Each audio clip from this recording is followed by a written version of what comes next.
धन्यवाद अध्यक्ष महोदय।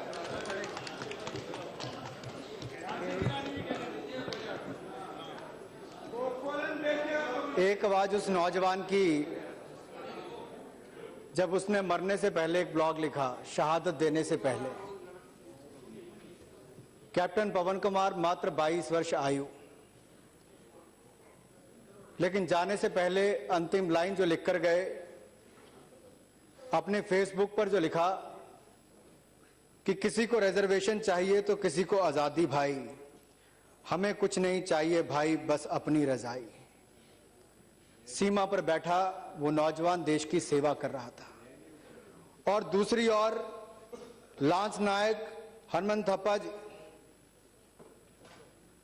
जो भारत मां के लिए अपना जिन्होंने जीवन न्यौछावर कर दिया, उनको पाया गया तो बर्फ की रजाई में पाया गया। जिनके लिए अपना जीवन दिया, जिन्होंने तिरंगे के लिए अपनी कुर्बानी दी, जो इनके लिए मात्र एक नारा है, एक झंडा है, वो अपने देश के लिए मर मिटने के लिए तैयार होता है तो देश का फौजी होता है। इकलौता बेटा था, 22 साल का। बाप के दिल में क्या आई होगी मैम, मैं आपसे पूछना चाहता हूं, जिसने टीवी के सामने आकर पूरी दुनिया को कहा मेरा इकलौता बेटा था, देश के लिए जीना मरना चाहता था, देश के लिए शहीद हुआ है, मुझे उस पर गर्व है, गर्व है, गर्व है। पूरे देश को उसके ऊपर गर्व है मैडम, लेकिन इनके ऊपर शर्म है, क्योंकि आप उनके घर तो नहीं जा पाए, वो भी जेएनयू के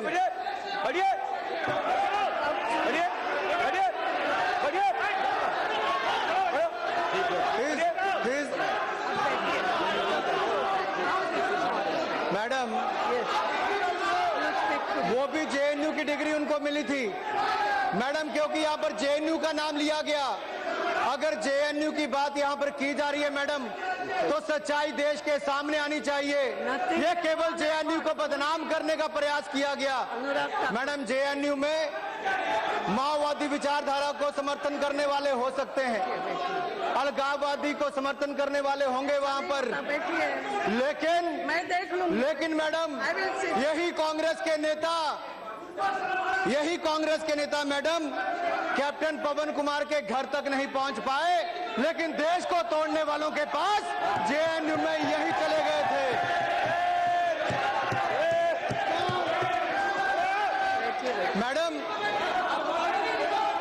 मैडम आखिर क्या हुआ ऐसा?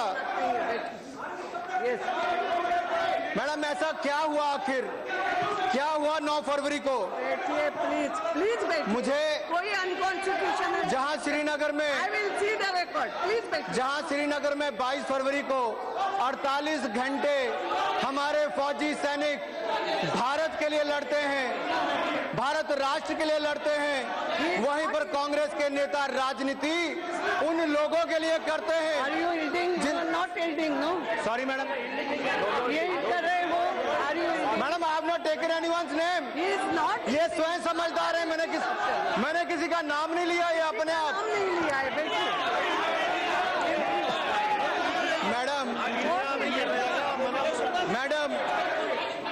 मैडम अगर आप पोस्टर देखेंगे, ये उस दिन की कल्चरल इवनिंग के इश्तिहार है मैडम। आखिर जेएनयू में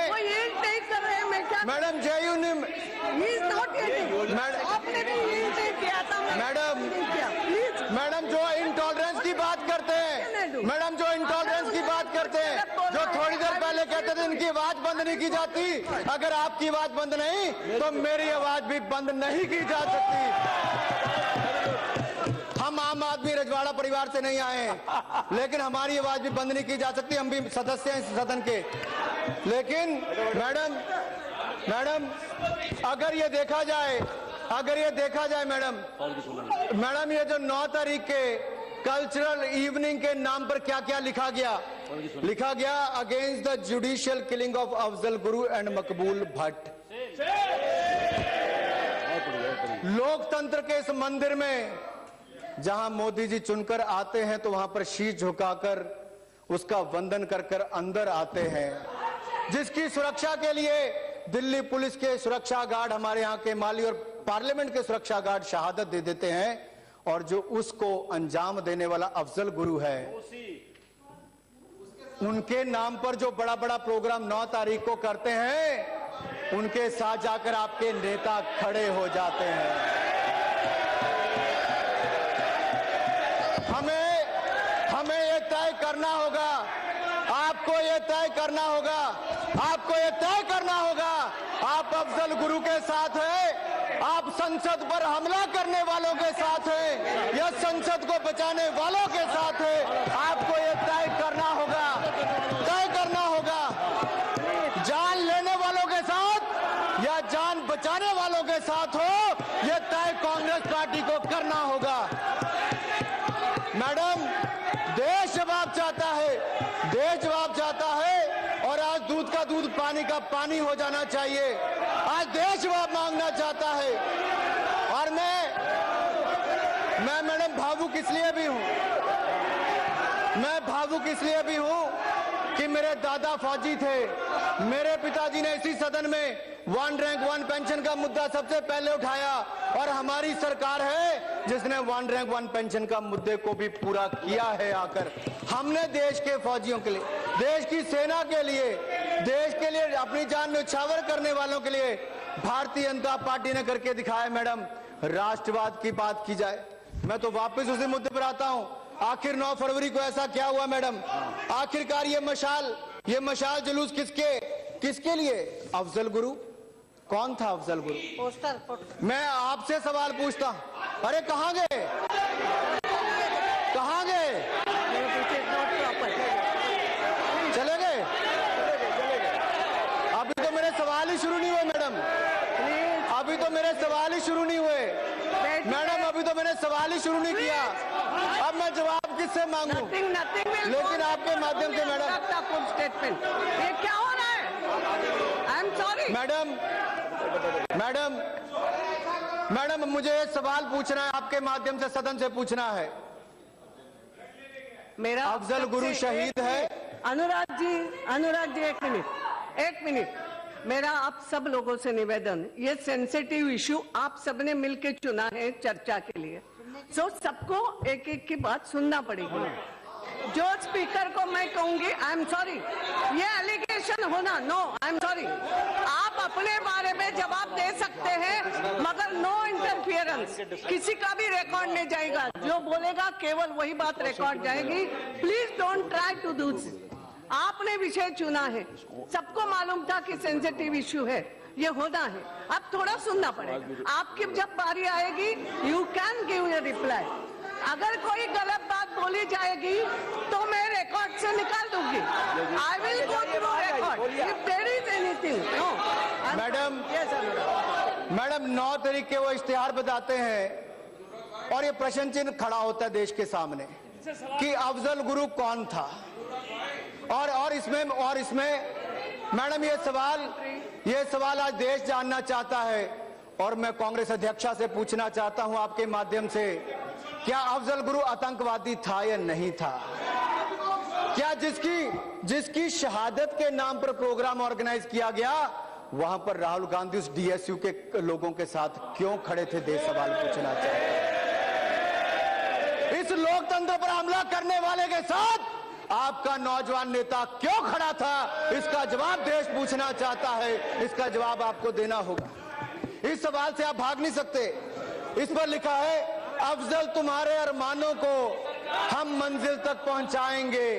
कौन से अरमान थे अफजल के? कौन है अफजल गुरु? यह देश जानना चाहता है, जिसको फांसी देने के लिए 8 साल तक इंतजार करना पड़ा। केवल उसको फांसी देने के 2014 के चुनाव से पहले आपका बोलने का मौका तय आपको करना है, तय आपको करना है।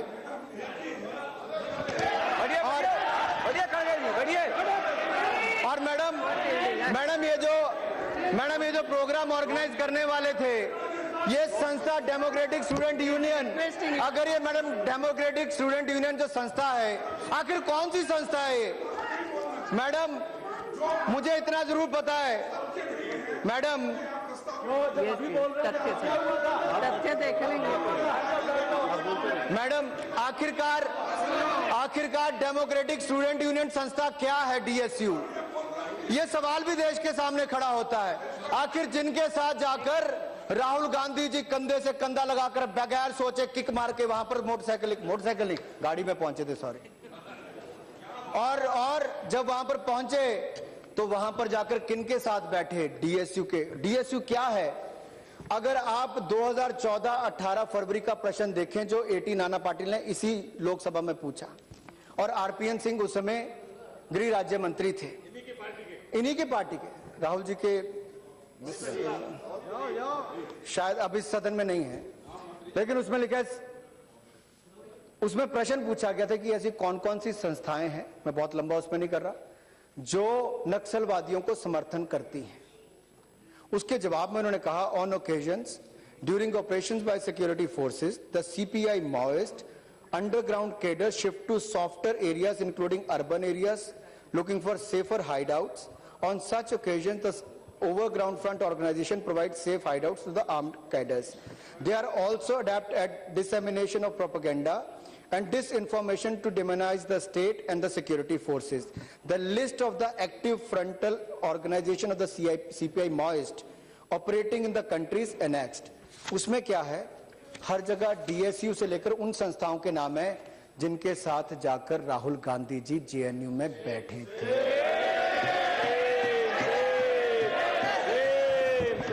मैडम, एक तरफ इनकी सरकार का ये पत्र मेरा नहीं है, इन्हीं की सरकार के समय गृह राज्य मंत्री ने दिया है मैडम, और हो सकता है राहुल जी, ज्योतिरादित्य जी, जब आप 15 साल से सांसद हो, मैं केवल 14वीं, 15वीं और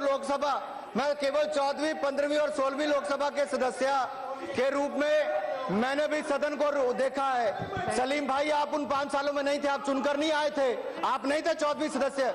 मुझे याद है उस समय क्या हुआ। While the recent program of Afzal Guru was organized by the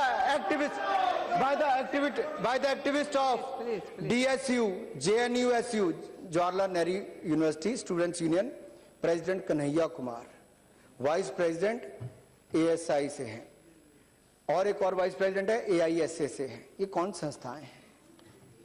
communist विचारधारा की, मार्क्सिस्ट से, बाकी सबसे जुड़ना। आखिर ये क्या करते हैं? जेएनयू की ग्रांट मैडम क्या पिछले 1.5 साल में कम हुई?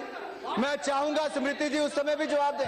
हमने ना किसी का कोई पैसा कम किया है, ना कोई सुविधाएं कम की है, लेकिन देश के टैक्स पेयर का पैसा किसी को देश के खिलाफ भड़काने के लिए खर्च करना है तो क्या ये करना चाहिए ना करना चाहिए? मैं इस पर अपना नहीं कहूंगा, आपके माध्यम से मैं सदन के सामने सवाल छोड़ना चाहता हूं।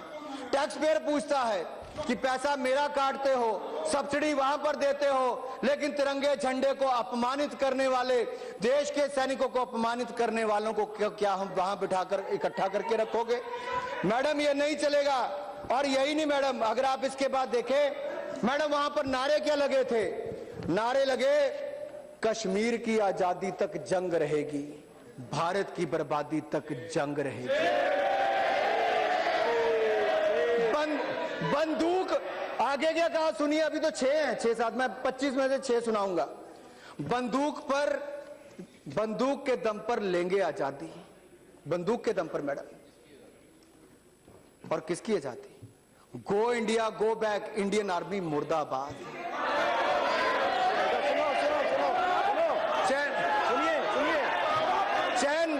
चैन से नहीं बैठेंगे। आगे मैडम, आगे सुनिए, अगर ये भारत के पक्ष में कोई भी एक व्यक्ति है, अगर ये भारत के पक्ष में है और इस सदन पर हमला करने वालों के और सदन पर हमला करने वालों के शहीद कहा जाता है, और उनके पक्ष में क्या नारे लगाए जाते हैं मैडम? चैन से नहीं बैठेंगे, भारत की बर्बादी तक। ज्योतिरादित्य जी, चैन से नहीं बैठेंगे, भारत की बर्बादी तक, ये नारे लगे। भारत के टुकड़े होंगे इंशाअल्लाह, इंशाअल्लाह। ये नारे लगे, भारत के टुकड़े होंगे इंशाल्लाह इंशाल्लाह। और आगे नारा लगा, अफजल गुरु मकबूल भट्ट जिंदाबाद जिंदाबाद। नारे लगे, कितने अफजल मारोगे, कितने अफजल मारोगे, घर घर से अफजल निकालेंगे। कितने अफजल मारोगे, घर घर से अफजल निकालेंगे। क्या ये सदन के सदस्य तैयार हैं कोई और पार्लियामेंट्री अटैक, पार्लियामेंट सदन पर अटैक्स देखने के लिए, देश में और आतंकवादियों को बढ़ावा देने के लिए? ये मैडम, अगर इसी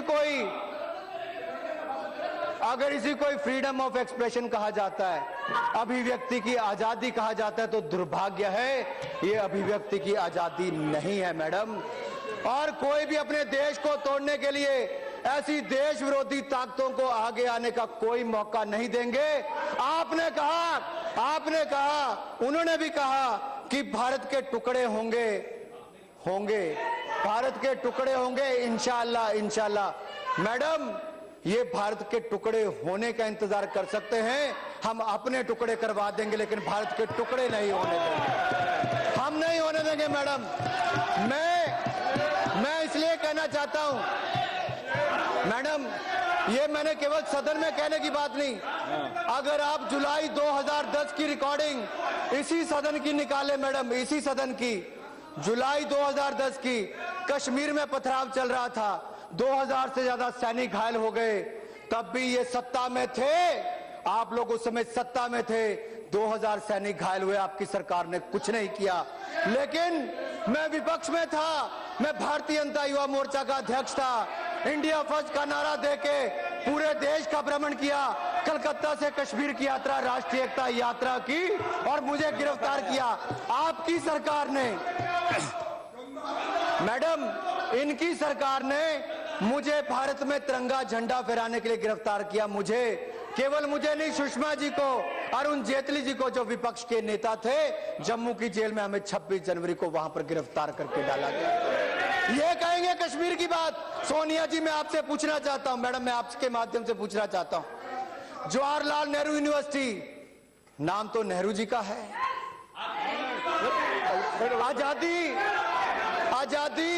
आजादी के लिए हजारों नौजवानों ने अपनी कुर्बानी दी मैडम।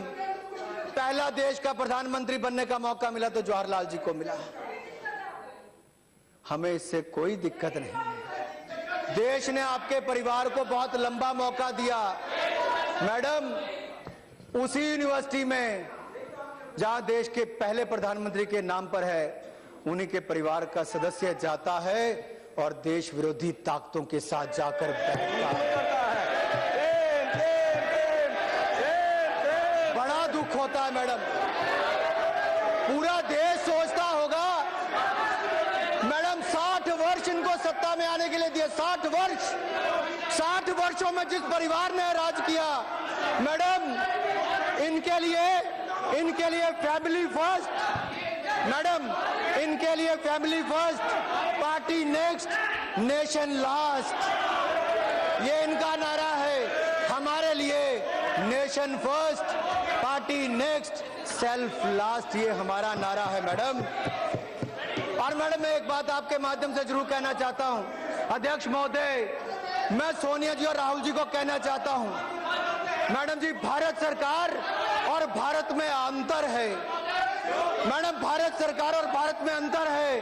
आप भारत सरकार की आलोचना कीजिए, दिल भरकर आलोचना कीजिए, मंत्री की आलोचना कीजिए, व्यक्ति की आलोचना कीजिए, हमारी नीतियों की, हमारे कार्यक्रमों की आलोचना कीजिए, लेकिन मेरे भारत की आलोचना मत कीजिए, मेरे भारत की आलोचना मत कीजिए मैडम। मैं अपने भारत की आलोचना नहीं सहूंगा मैडम।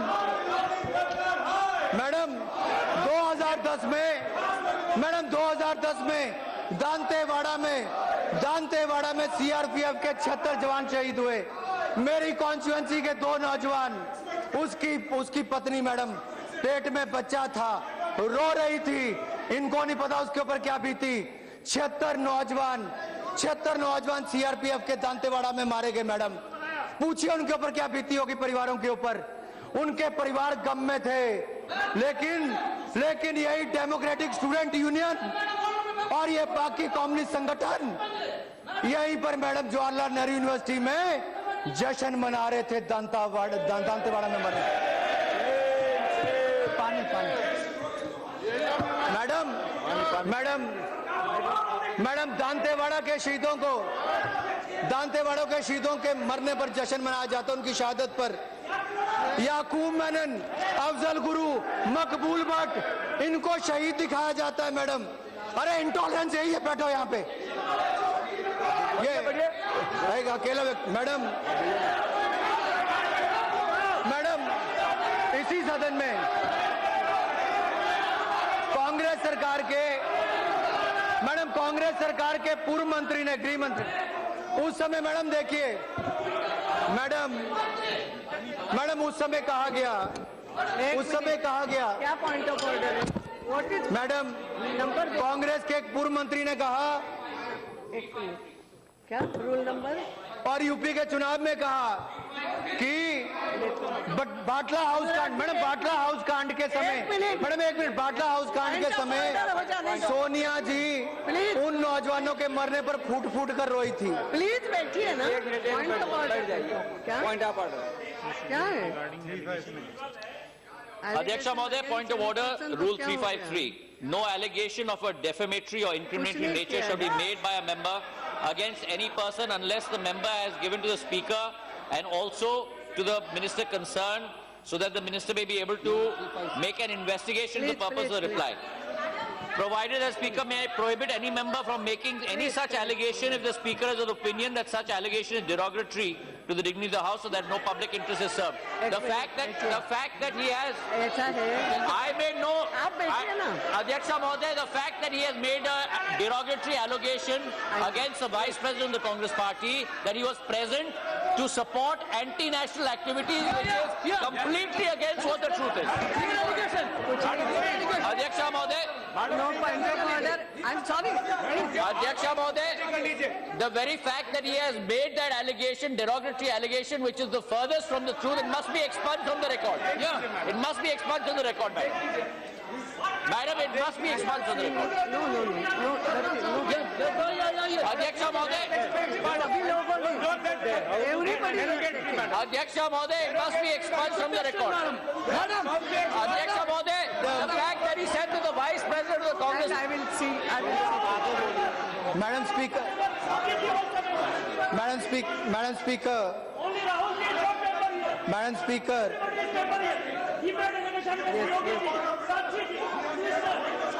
No, मैं बता रही हूँ ना। Please, Madam Speaker, प्लीज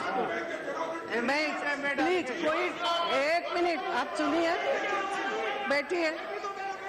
ये जो पॉइंट रेज किया, yes, no, nothing is there. First thing is there is no point of order. एक मिनट, समझ रही हूँ ना?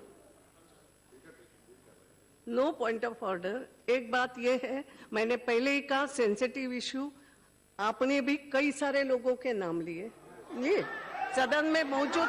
एक मिनट, now you will have to see, you will have to hear. कई सारे लोगों के नाम लिए गए, अनेक बार ये होता है, और ये उन्होंने सरकमस्टेंसेस की बात की कि जहां वो गए थे वो वहां सरकमस्टेंसेस ऐसे थे, इसलिए there is no point of order.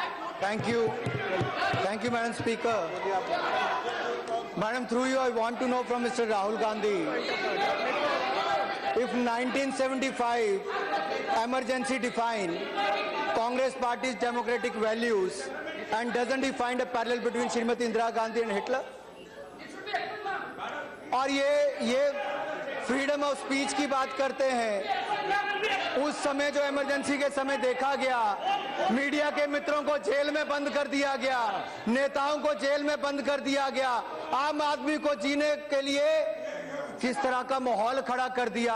आज वही लोग इंटॉलरेंस की बात करते हैं, फ्रीडम ऑफ स्पीच की बात करते हैं, तो दुख होता है सोनिया जी, दुख होता है पत्रकारों पर। और मैडम, पत्रकार मित्रों को तो पता ही है, जो आज ब्लैकआउट भी करते हैं उनको शायद 1975 की बात याद नहीं, इमरजेंसी के समय को भूल गए। ये जो आज फ्रीडम ऑफ स्पीच की बात करते हैं, शायद आपने वो समय नहीं देखा। और अभिव्यक्ति की आजादी की बात करते हैं सोनिया जी। मैडम सलमान, चलो मैं नाम नहीं लेता मैडम, पूर्व मंत्री ने एक सभा में कहा बाटला हाउस कांड में, बाटला हाउस, एक मिनट यार, जो बोल, बाटला हाउस कांड में जो लोग पुलिस की गोली से आतंकवादी मारे गए, उस पर सोनिया जी बहुत रोई। ये मैंने नहीं कहा, इनके मंत्री ने कहा, पहले मैं रिकॉर्ड दिखाऊंगा। अब मुझे ये पूछना है, क्या इंस्पेक्टर एमएल शर्मा जिन्होंने शहादत दी, उनके घर आप गई या नहीं गई, लेकिन दूसरे के नाम पर आंसू जरूर निकाले, ये दिखाता है मैडम। और इसीलिए मैडम, इसीलिए मुझे याद आता है कि जब वो इंस्पेक्टर एमएल शर्मा की बात आती है तो राहुल जी भी उनके यहाँ नहीं जा पाए, लेकिन उनके घर पर गए जिनका आतंकवादी होने का, जिनके ऊपर आरोप ही नहीं लगे बल्कि उनको मार गिराया गया। इसलिए तय आपको करना है, आप अफजल गुरु के साथ है या संसद के साथ है, भारत के लोकतंत्र के साथ है। अफजल गुरु आपके लिए आतंकवादी है या आपके लिए शहीद है, ये तय आपको करना है। देश आपसे जवाब पूछता है, गांधीवादी विचारधारा होगी या माओवादी विचारधारा का समर्थन करते हो, ये तय करना है मैडम। किसके साथ हो? जो माओवादी सोच को, अलगाववादी सोच को जेएनयू में समर्थन करते हैं, जो भारत के खिलाफ रोज भड़काते हैं, जो भारत के पैसों को खर्च कर उसका खाकर भारत के झंडे को और फौजी के खिलाफ बोलते हैं, आप उन देशद्रोहियों के साथ हो या देशभक्तों के साथ हो। हम राष्ट्रवादी हैं, हम माओवादियों के साथ कभी नहीं है। और इसलिए मैं कहना चाहता हूं, और यही नहीं मैडम, हमारी आपकी कथनी और करनी में अंतर है। आप कहते कुछ है, करते कुछ है, हम उस तरफ नहीं जाते। मैडम जेएनयू के बाहर पुलिस खड़ी है, मुझे प्रश्न ये पूछना है, क्या जेएनयू के अंदर पुलिस नहीं जा सकती? मेरे मन ही मन में प्रश्न उठ रहा था, जा सकती नहीं जा सकती? शीला कौल जी के समय एक सवाल पूछा गया कांग्रेस की सरकार के समय, और प्रश्न के उत्तर में उन्होंने कहा कि हाँ, उस समय माहौल ऐसे थे कि वहां पे पुलिस भी अंदर जाना पड़ा और 370 से ज्यादा स्टूडेंट्स को गिरफ्तार करना पड़ा। लेकिन आज उसी जेएनयू में अगर कोई देशद्रोह का काम करता है, विद्रोह करता है, कोई विद्रोह करता है, भारत को तोड़ने की, भारत को खत्म करने की बात करता है, तो कोई कारण नहीं पुलिस को रोकना चाहिए। उन देशद्रोहियों, विद्रोह करने वालों के खिलाफ कड़ी से कड़ी कार्रवाई होनी चाहिए। मैडम अगर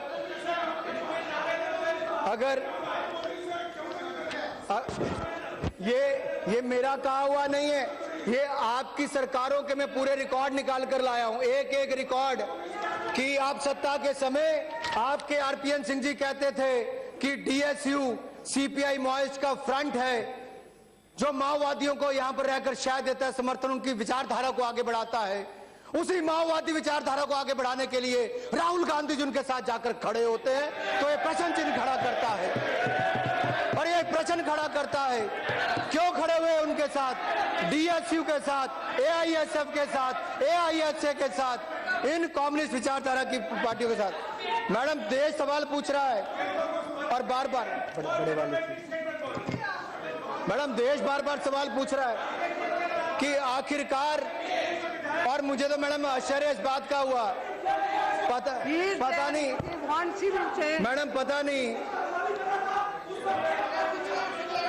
मैडम, पता नहीं राहुल जी सच्चाई जानकर गए थे, नहीं जानकर गए थे। तो मैडम एलिगेशन मत लगाओ, अनुराग जी, एलिगेशन मत लगाओ, you can ask question. Madam मेरा सिर्फ इतना आग्रह है, पहले दिक्कत इतनी है मैडम, पहले इस देश के खिलाफ आवाजें उठती थी उस यूनिवर्सिटी में जहां पर माओवाद, अलगाववाद को कुछ लोग, सब लोग नहीं, कुछ लोग उस विचार को बढ़ावा देते थे। हमें तय ये करना है, हमें माओवाद, अलगाववाद को बढ़ावा देने वाले लोगों के साथ खड़े होना चाहिए, नहीं होना चाहिए, या उनके खिलाफ जो बोलते हैं आप उनके खिलाफ आरोप लगाते हैं। अगर एबीवीपी ने अगर इस कार्यक्रम के बारे में वहां के वीसी को इन्फॉर्म किया तो इससे बड़ा देशभक्ति का काम और कोई नहीं किया कि वहां पर जाकर बताया है। क्योंकि मैडम, नेताजी सुभाष चंद्र बोस ने कहा है, अन्याय करने वाले से ज्यादा अन्याय सहने वाला भी। रविंद्रनाथ टैगोर। अच्छा वो आपने सुधार दिया। अच्छा वो आपने सुधार दिया। अच्छा वो आपने विचार से आप सहमत हैं। विचार से सहमत हैं। अगर आप विचार से सहमत हैं तो एबीवीपी ने वही किया। वहां पर अगर कोई देश के खिलाफ काम कर रहा था तो उसको लेकर वीसी को इन्फॉर्म किया है। और यही नहीं मैडम। यस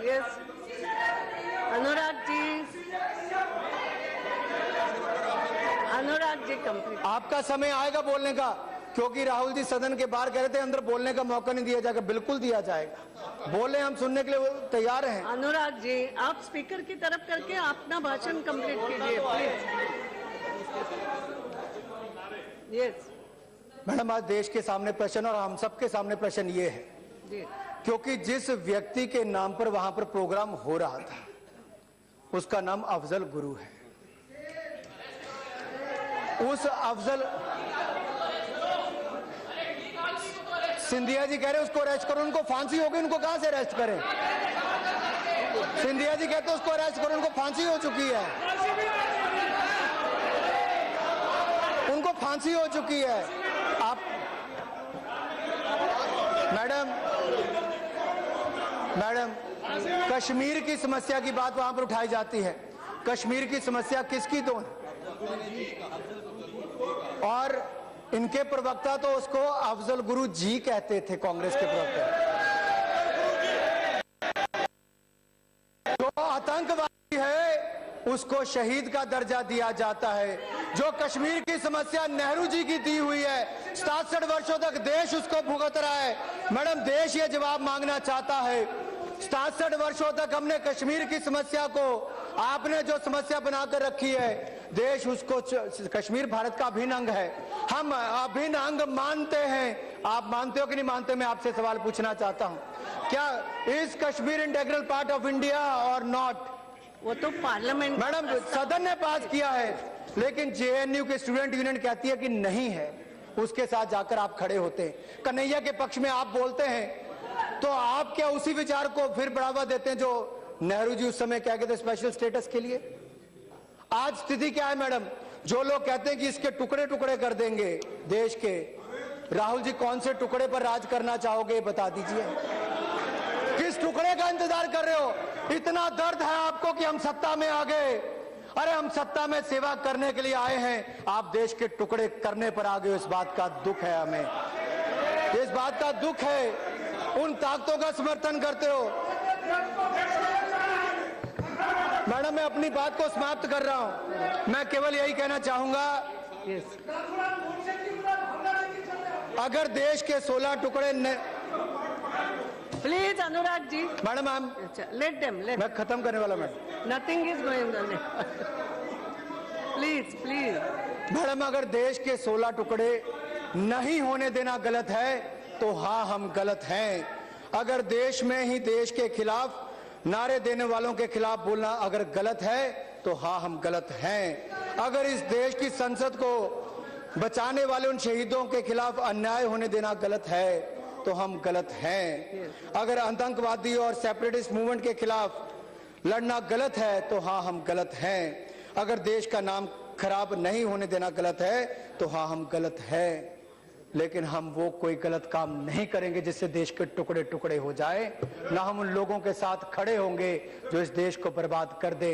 हम राष्ट्रवादी विचारधारा के साथ है, माओवादी विचारधारा के साथ नहीं है। और मैं कम से कम एंड में आके वो स्लोगन नहीं मारूंगा कि I am Gandhi, I am not Maoist. मैं कहूंगा मैं राष्ट्रवादी हूं और सदा राष्ट्रवादी रहूंगा। इस देश के लिए लड़ूंगा, देश के लिए खड़ा रहूंगा। धन्यवाद। प्रोफेसर सुगत बोस जी।